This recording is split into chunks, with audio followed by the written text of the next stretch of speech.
हरे कृष्णा। ओम नमो भगवते वासुदेवाय। आप सभी का स्वागत है आपके अपने चैनल प्रभु कृपा में।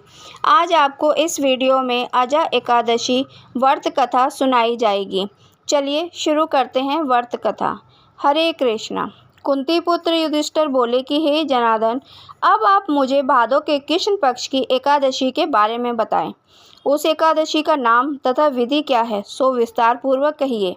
श्री कृष्ण भगवान बोले कि हे राजर्षि, भादों के कृष्ण पक्ष की एकादशी को अजा कहते हैं।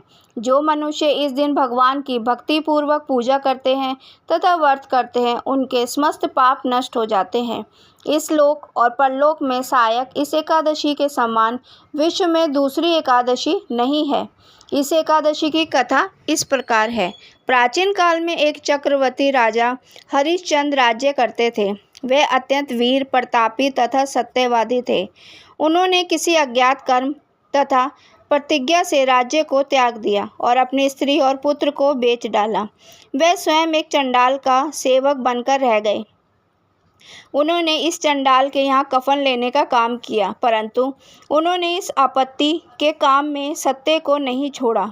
जब इस प्रकार रहते हुए उनको बहुत साल हो गए तो उन्हें अपने इस नीच काम पर बड़ा दुख हुआ। इससे मुक्त होने का उपाय खोजने लगे।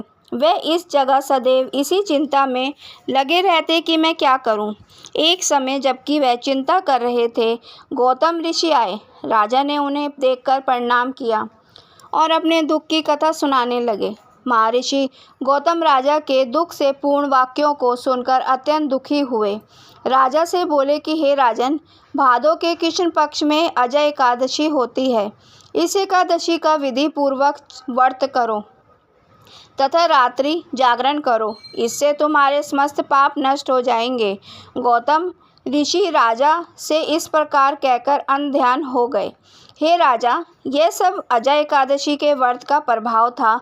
जो मनुष्य इस व्रत को विधि पूर्वक करते हैं और रात्रि जागरण करते हैं, उनके समस्त पाप नष्ट हो जाते हैं और अंत समय स्वर्ग को जाते हैं। इस एकादशी की कथा के श्रवण मात्र से ही अश्वमेघ यज्ञ का फल मिलता है।